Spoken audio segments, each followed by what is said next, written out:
വന്നിട്ട് വേറെ ജോലി മനുഷ്യനുണ്ടെന്നുള്ളത് മനസ്സിലാക്കി. നീ ഇത് പണ്ടേ നിനക്കുള്ള ലീവ് ചുമ്മാ എഴുതി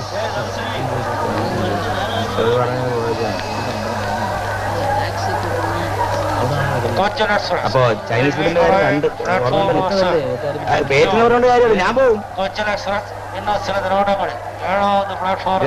2 മിനിറ്റ് കൂടെ എനിക്ക് നിൽക്കാൻ എനിക്ക് പറ്റില്ലെന്ന് എനിക്ക് വേറെ 2 മിനിറ്റ് 2 മിനിറ്റ്.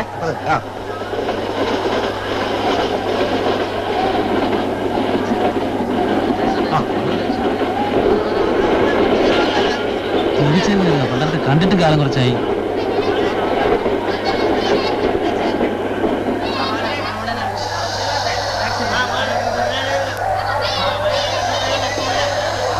അതാണോ പാർട്ടി? ഒരു സംശയം. എങ്കിലും എനിക്ക് ചൈനീസും വേണ്ട സിനിമയും വേണ്ട. ഞാൻ പോകും. ചതിക്കില്ല ചേട്ടാ, ഒരു മിനിറ്റ്.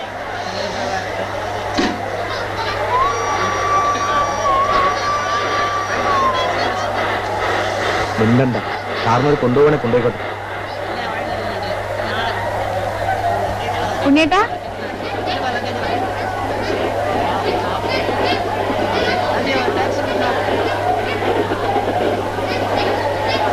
ഉണ്ണേട്ടൻ എന്നെ മനസ്സിലായില്ലേ?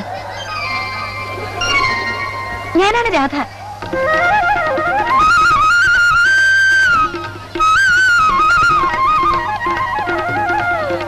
രാധയാണ് ആകെ മാറിപ്പോയി. പണ്ട് കണ്ട മാതിരിയേ അല്ല. ഉണ്ണേട്ട അതിന്റെ നാട്ടിലൊന്നും വരാറേ ഇല്ലല്ലോ. സമയം കിട്ടാഞ്ഞിട്ടല്ലേ? ചോദിക്കാൻ വിട്ടുപോയി. യാത്രയൊക്കെ സുഖമായിരുന്നോ? സുഖമായിരുന്നു. എങ്കിലും ഉണ്ണിയേട്ടനെ കാണുന്നത് വരെ സത്യത്തിൽ എനിക്ക് പേടിയായിരുന്നു. ഓ, ഞാൻ സ്റ്റേഷനിൽ വന്നില്ലെങ്കിലോ എന്ന് വിചാരിച്ചു. രാധ വരുന്നു എന്നറിഞ്ഞാൽ എന്ത് ജോലി തിരക്കുണ്ടെങ്കിലും ഞാൻ വരില്ലേ. ഉണ്ണി പറഞ്ഞപ്പോഴാ ഞാൻ. നാട്ടിലെല്ലാവർക്കും അല്ല, രാധയുടെ വീട്ടിലെല്ലാവർക്കും സുഖം തന്നെയല്ലേ? അതെ. ഏത് കമ്പനിയിലാ ജോലി? അതല്ല, നമ്മുടെ പാലക്കാപ്പറമ്പിലെ കാർത്താൻചിന്റെ വാദമൊക്കെ എങ്ങനെ ഇരിക്കുന്നു? കുറവുണ്ട്. എന്നാ പിന്നെ നമുക്ക് അവിടെ നീങ്ങാം. എന്റെ പേര് സേതു, ഇവൻ എന്റെ സ്നേഹിതന. രാധ വരും. അവര് ബാഗ് വേണ്ട, ഞാൻ പിടിച്ചോളാം.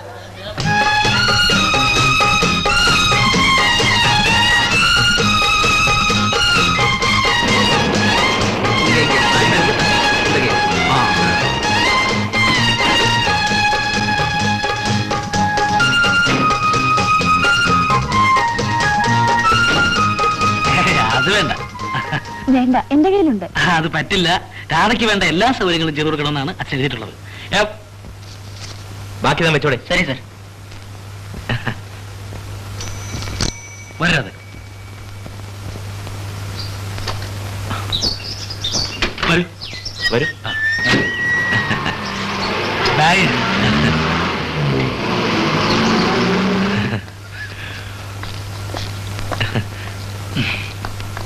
വരും. മ്യൂസിക് ഡയറക്ടർ വർമ്മ താമസിക്കുന്നത് ഇവിടെയാണോ? അയാള് മോളിലാ. ഈ ബോർഡ് കാണുന്നവരൊക്കെ വിചാരിക്കും ഞങ്ങൾ ഒന്നിച്ചാ താമസിക്കുന്നത്. എനിക്ക് അദ്ദേഹത്തെ ഒന്ന് പരിചയപ്പെടണം. അതിനെന്താ, സമയം കിടക്കുന്നല്ലേ ഉള്ളൂ. വർമ്മയുടെ ഒരു ഫാനാണ് ഞാൻ. അദ്ദേഹത്തിന്റെ പാട്ടുകളൊക്കെ എന്ത് ഹിറ്റാണെന്നോ നാട്ടിൽ. അവിടെ ഹിന്ദി സിനിമ ഇറങ്ങാറില്ലായിരിക്കും. രാധ യാത്ര ക്ഷീണിച്ചതല്ലേ? ഒന്ന് കുളിച്ച് ഡ്രസ്സല്ല മാറ്റേ. വരും വരും. നല്ല വീട്. 600 രൂപ വാടകയാ. പകുതി ഞാനും പകുതി ഇവനോ കൊടുക്കുന്നത്. നീ പോയി രാധയ്ക്ക് ഒരു ചായ ഉണ്ടാക്ക. രാധ ഇരിക്കും.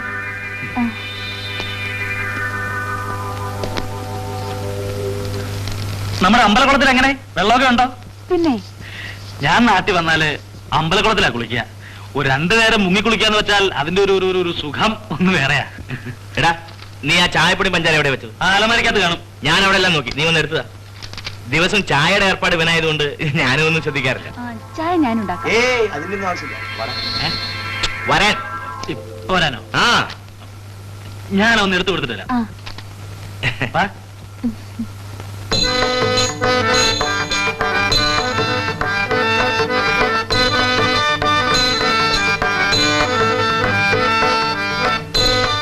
ഞാനാണ് CD വർമ്മ. നമസ്കാരം. ഞാൻ ഒരുപാട് കേട്ടിട്ടുണ്ട്. എന്റെ അസിസ്റ്റന്റ് പിന്നെന്താ രാജമാണിക്യം. രാജമാണിക്യം പറഞ്ഞു എന്റെ പാട്ടുകളെ കുറിച്ച് ബോധമുള്ള ഒരു പെൺകുട്ടി ഇവിടെ വന്നിട്ടുണ്ട്. പാട്ട് ഇഷ്ടാണോ? അതെ. പഠിച്ചിട്ടുണ്ടോ? DSc വരെ. വർമ്മ സാറ് ചോദിച്ചത് സംഗീതം പഠിച്ചിട്ടുണ്ടോന്നാ? സംഗീതം പഠിച്ചിട്ടില്ല, എങ്കിലും കേൾക്കാൻ വളരെ ഇഷ്ടമാണ്. ശരി. ആ ചായ ഒന്നുമല്ലോ. രാധ കുടിയും. ചായ കുടിക്കൂ. ഞാൻ ആ സമയത്തൊന്നും കഴിക്കാറില്ല. അതെ. പിന്നെ ഈ കുട്ടി തന്നോണ്ട് കഴിക്കാം.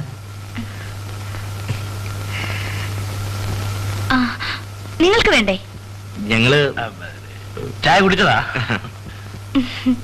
2 ഹിന്ദി പടത്തിനും വർമാജിക്ക് ചാൻസ് കിട്ടിയിട്ടുണ്ട്. പത്രത്തിൽ വായിച്ചിരിക്കും. അയ്യോ, ഞാൻ അറിഞ്ഞില്ല. കൺഗ്രാറ്റുലേഷൻസ്. Thank you. എനിക്കൊരു റെക്കോർഡിംഗ് കാണണമെന്നുണ്ട്. ഞാൻ കൊണ്ടുപോലോ. വരാതെ ഒരാളെ കുളിക്കാൻ നോക്ക്. വർമാജിക്കും തിരക്കുണ്ടാവും.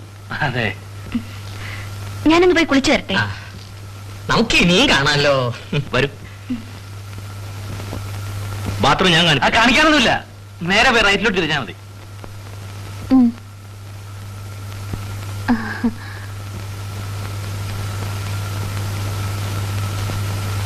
നല്ല കുട്ടി.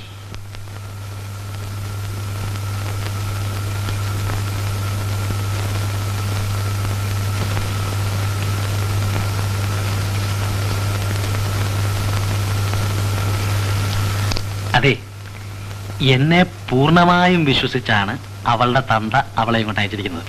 അതിനെന്താ? അത് നമ്മളെ രണ്ടുപേരുടെ കൂടെ ഒരു പെണ്ണ് താമസിക്കും പറഞ്ഞാൽ മറ്റുള്ളവർ സംശയിക്കും. അതുകൊണ്ട് കുറച്ച് ദിവസത്തേക്ക് നീ മോളി വർമ്മയോടെ താമസിക്കണം. എന്നുവെച്ചാൽ അവൾക്ക് വേറൊരു സൗകര്യമാകുന്നത് വരെ എന്നർത്ഥം. അപ്പൊ നീയോ? ഞങ്ങള് ബന്ധുക്കളാണല്ലോ.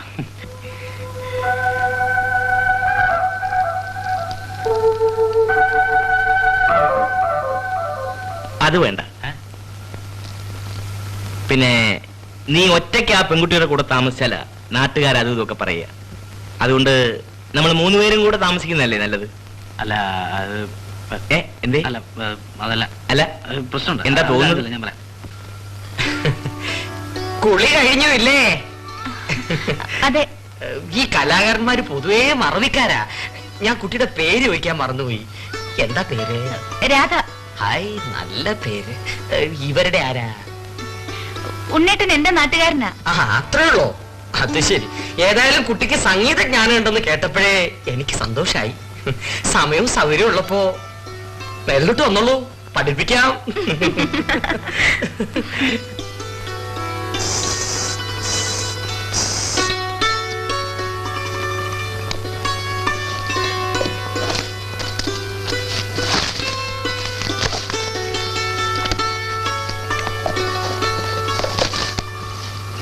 എന്തോ നാടായതൊരു വൃത്തിയില്ല, മെനയില്ല, ഒരുമാതിരി ചന്ത പോലെ ഇട്ടിരിക്കുന്നത്. ആരെങ്കിലും കണ്ടാൽ എന്ത് വിചാരിക്കും? സംഗതിയാ കുഴപ്പമായി. അതുകൊണ്ടാണ് ഞാൻ പുതുമുഖങ്ങളെ ട്രൈ ചെയ്യാത്തത്. പാടാൻ വരുന്ന ആണുങ്ങൾ യേശുദാസിനെ അനുകരിക്കും. നമുക്ക് ഒറിജിനൽ യേശുദാസ് ഉള്ളപ്പോ എന്തിനീ അനുകരണങ്ങൾ? നന്നായി പാടാൻ കഴിവുണ്ടെന്ന് പറഞ്ഞു വരുന്ന ചിലരുടെ ശബ്ദം കേട്ടാൽ കഴുത നാണിച്ചു പോകും. സഹിക്കില്ല രാധേ, സഹിക്കില്ല.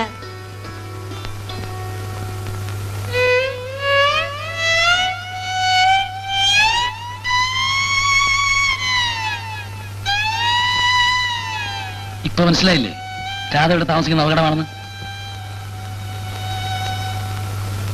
നീ എന്തൊന്നും മിണ്ടാത്തത്? ശരിയാ, ഇവനൊന്നും നമ്മളെപ്പോലെ സംസ്കാരമുള്ളവരല്ലെന്നേ. പാട്ട് കൂത്ത് എന്ന് പറഞ്ഞ് പുറകെ കൂടിയാൽ നാണക്കേട് നമുക്കാ. അവക്ക് വേണ്ട എല്ലാ സൗകര്യങ്ങളും ചെയ്തു കൊടുക്കണമെന്ന് അച്ഛൻ എഴുതിയിരിക്കുന്ന എനിക്കാ. എന്നിട്ട് നമ്മൾ ശ്രദ്ധിക്കാതിരുന്ന അതും മോശം.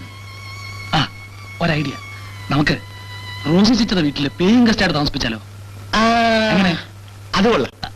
കാണണം തോന്നുമ്പോ നമുക്ക് കൂടെ കൂടെ പോയി കാണുകയും ചെയ്യാം.